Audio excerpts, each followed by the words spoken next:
नमस्कार दर्शक बंधु सत्यम ओडिशा रे आपण मानक स्वागत। आज हूँ 19 डिसेम्बर 2025 शुक्रवार। आसतु जानिबा आज दिन पाणीपागर किसी गुरुत्वपूर्ण खबर। आज पाणीपाग संपर्क में सूचना दे कहुଯାଇଛି जे देश में पाग द्रुत गति परिवर्तन होउछि एवं आगामी 24 रु 48 घंटे अनेक राज्य यह चैलेंज साब्यस्त हो पारे। भारतीय पाणीपाग विभाग अनुसार डिसेम्बर 18 रु 22 मध्य दक्षिण आफ्रिकार उत्तर एवं पहाड़ी अंचल पर्यंत वर्षा प्रबल पवन कुहुड़ी ठंडा लहरी एवं तुषारपात होबार संभावना रही। राज्य में शीतर प्रकोप कमिबार ना नहीं एवं आगकू यह जारी रहिबो बोली पाणीपाग विशेषज्ञ माने आकलन करिसेंती।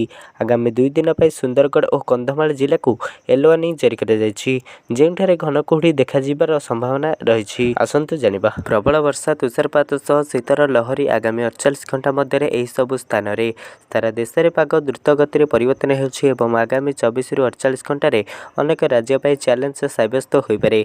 भारतीय पाणीपाग विभाग अनुसार 18 रु 22 तारिख मध्य दक्षिण भारत उत्तर एवं पहाड़ी अंचल में वर्षा एवं पवन सहित कुहुड़ी ठंडा लहरी तुषारपात अनुभूत हेब।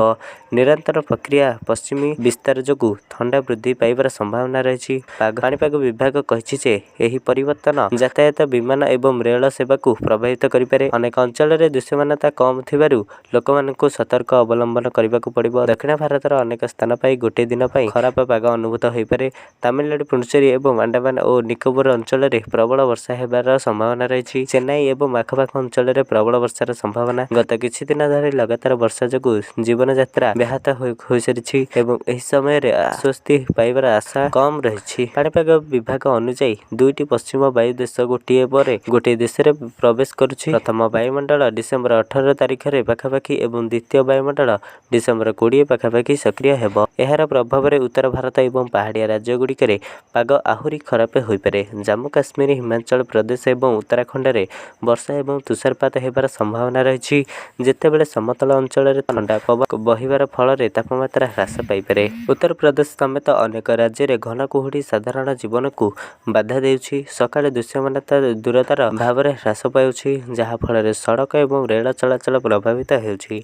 अनेक ट्रेन विलंब चलुछि एवं केतेक को बातिल करने को बाध्य करा जाउछि। राज्यर अनेक जिले में प्रबल ठंडा एवं कुहुड़ी संपर्क में पाणीपाग विभाग सतर्क जारी करिछि। राज्य में कमिबार ना नहीं शीतर प्रकोप घन कुहुड़ी जोगु अस्तव्यस्त जनजीवन। राज्य में शीतर प्रकोप कमिबार ना नहीं आगकू भी यह जारी रहिबो बोली पाणीपाग विशेषज्ञ माने आकलन करिसेंती।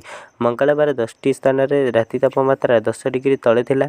5.7 डिग्री सह सेमिलागुड़ा सबुठारु ठंडा अंचल पलटिथिला।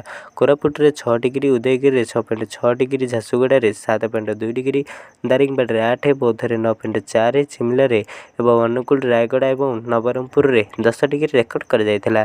झारसुगुड़ा रे राति तापमात्रा स्वाभाविक ठारू 4.5 डिग्री कम रेकर्ड कर जायथिला।